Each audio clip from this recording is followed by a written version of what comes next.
भी कहा जाता है, ईरान के दक्षिण पूर्वी हिस्से में फैला हुआ एक विशाल और बेहद खतरनाक रेगिस्तान है। ये सिर्फ एक साधारण रेगिस्तान नहीं है, बल्कि धरती के सबसे चरम प्राकृतिक इलाकों में से एक माना जाता है। इसकी पहचान इसकी भयंकर गर्मी, बहुत कम नमी, विशाल रेत के टीले, नमक के मैदान और हवा से बनी अद्भुत चट्टानी संरचनाओं से होती है।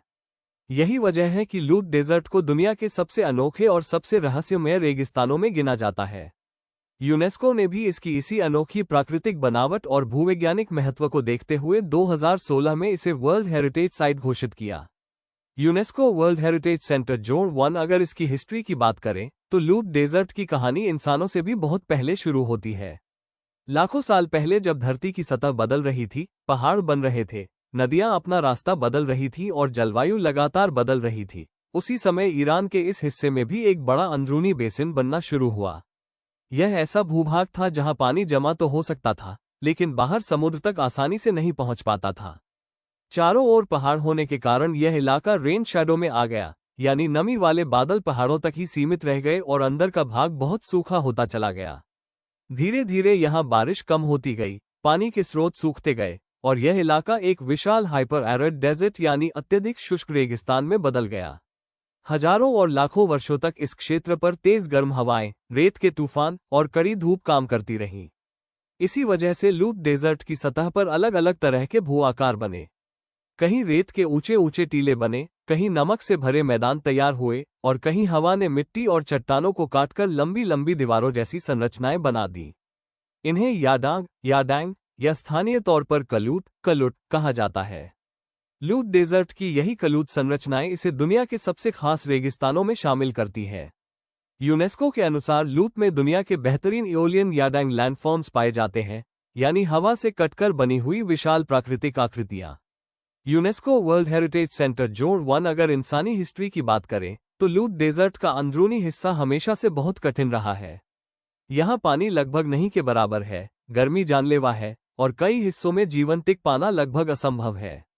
इसलिए प्राचीन काल में लोग इस रेगिस्तान के बीच में बसने के बजाय इसके किनारी इलाकों, ओएसिस और पानी वाले क्षेत्रों के आसपास रहते थे। ईरान की पुरानी सभ्यताओं और व्यापारिक रास्तों का संपर्क इस क्षेत्र से रहा, लेकिन लूट का मध्य भाग इंसानी बसावट का केंद्र नहीं बन सका। इसीलिए लूट डेजर्ट की हिस्ट्री किसी शहर या साम्राज्य की हिस्ट्री से ज्यादा प्रकृति की हिस्ट्री है, एक ऐसी कहानी जिसमें गर्मी, हवा, सूखापन और समय ने मिलकर धरती का चेहरा बदल दिया। अब बात करते हैं उस चीज की जिसने लूट डेजर्ट को पूरी दुनिया में मशहूर कर दिया, इसका तापमान। लूट डेजर्ट को पृथ्वी के सबसे गर्म स्थानों में गिना जाता है। यहाँ एक बात समझना बहुत जरूरी है, जब हम कहते हैं कि यहाँ दुनिया का सबसे ज्यादा तापमान रिकॉर्ड हुआ, तो अक्सर उसका मतलब हवा का तापमान नहीं, बल्कि लैंड सरफेस टेम्परेचर यानी जमीन की सतह का तापमान होता है। जमीन धूप में हवा से कहीं ज्यादा गर्म हो सकती है। नासा के उपग्रह अध्ययनों के अनुसार 2005 में लूट डेजर्ट में 70.7 डिग्री सेल्सियस का लैंड सरफेस टेम्परेचर रिकॉर्ड किया गया था, जो लंबे समय तक पृथ्वी की सबसे गर्म सतहों में गिना गया।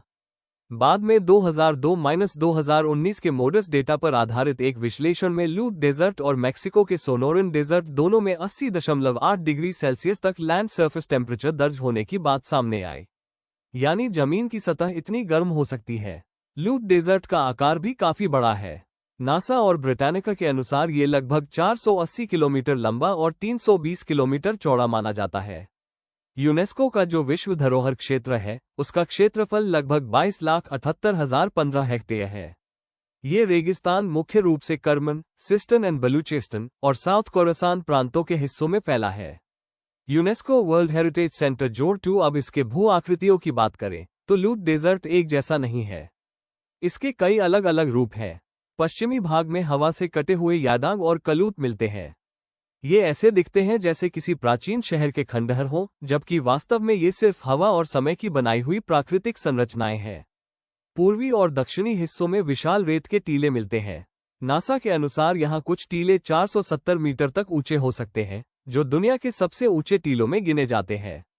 इसके अलावा यहाँ नमक के मैदान, पथरीले रेगिस्तानी क्षेत्र और कंकरीली सतहें भी मिलती हैं।